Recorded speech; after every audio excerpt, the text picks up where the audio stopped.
ఈరోజు జరిగిన ఎగ్జామ్ విశ్లేషణ గురించండి. ఒక ప్రాంతంలో పులులు అంతరించిపోతే ఆవరణ వ్యవస్థలో జరిగే ప్రధాన మార్పు ఏమిటి? పులులు అంతరించిపోతే అవి తినేటి ఏంటంటే శాకాహారులను.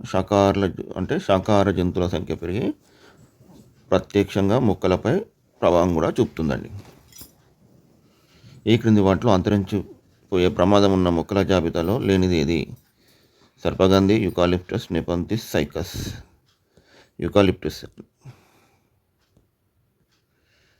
సైకస్ ఉన్నదండి. కాగితాన్ని 5 నుండి 7 సార్లు రీసైక్లింగ్ చేయొచ్చని తెలిపిన విద్యార్థి చేసే సరైన పని ఏది? పాత వార్తాపత్రికలు, చిత్తు కాగితాలను రీసైక్లింగ్ పంపడం. జాతీయ పార్కులో అనుమతించబడని చర్య ఏది? పశువులు గడ్డి మేయడం. ఒక ఇంజనీరింగ్ విద్యార్థి జేఎస్సీసీ పరీక్షలో ఆపండి, చెట్లను కాపాడండి అని ఎందుకు సందేశం పంపాడు? కాగితం తయారీ కోసం వృక్షాలను నరికివేస్తారని గుర్తు చేయడానికి. ఆస్ట్రేలియాకు కంగారు ఎలాగో న్యూజిలాండ్కు కివీ పక్షి కూడా అలాగే. ఏ రకమైన జాతికి చెందుతుంది? ఎండమిక్ జాతి అండి. క్రింది వాటిలో జాతి భావన వర్తించని జీవి ఏదండి? బ్యాక్టీరియా. జాతి భావన ఏంటండి? లైంగిక ప్రత్యుత్పత్తి జరుపుకునే జీవులకు జాతి భావన వర్తిస్తుందని. హైదరాబాద్ లాంటి నగరాల్లో కాకుల సంఖ్య తగ్గడానికి కారణమైన జీవ వైవిధ్య మార్పు ఏది? విదేశీ జాతి పౌరాల ఆక్రమణ అండి. రెడ్ బుక్ డేటా గురించి సరికాని వాక్యం ఏది? ఇది కేవలం పక్షుల గురించి మాత్రమే సమాచారం ఇస్తుంది అనేది తప్పండి. ఇది సంరక్షించుకోవాల్సిన జాతుల అవసరాలను సూచిస్తుంది. దీనిని WWF, IUWC సంస్థలు ప్రచురిస్తాయి. ఇది అంతరించిపోతున్న జాతుల సమాచారాన్ని ఇస్తుంది. సంరక్షించుకోవాల్సిన జాతుల అవసరాన్ని సూచిస్తుంది. పశ్చిమ కనుమల్లో మాత్రమే కనిపించే 500 రకాల మొక్కలను ఏమని పిలుస్తారు? ఎండమిక్. అంటే ఒకే ప్రాంతానికి చెందినవి కాబట్టి ఎండమిక్.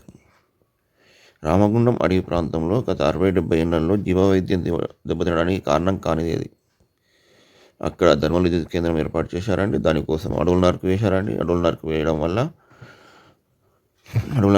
అక్కడ ఉద్యోగ అవకాశాలు కలగడం వల్ల చాలామంది ప్రజలు వచ్చారండి. వాళ్లకు భవనాలు, రోడ్ల నిర్మాణాలు జరిగాయండి. వన్యప్రాణుల సంరక్షణ కేంద్రాల నిర్మాణం జరగలేదండి. ఫస్ట్ తప్పని.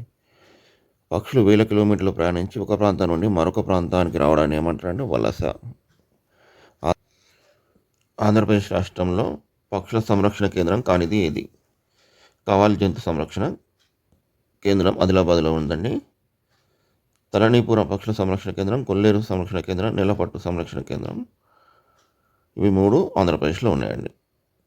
వడ్రంగి పనిలో మిగిలిపోయిన చెక్క పొట్టు ముక్కలతో తయారయ్యే వస్తువులు అడవి నరికివేతను తగ్గిస్తుంది. కంప్రెస్డ్ కార్డ్బోర్డ్ అండి.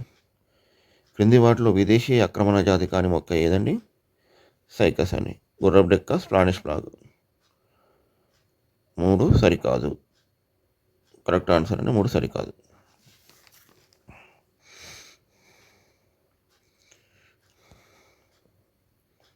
తెలంగాణ రాష్ట్ర పక్షి పాలపిట్ట యొక్క శాస్త్రీయ నామం ఏంటండి? కొరాసియస్ బెంగాలెన్సిస్. సైబీరియా కొంగలు రష్యా నుండి మన దేశానికి ఏ అవసరం కోసం రావండి?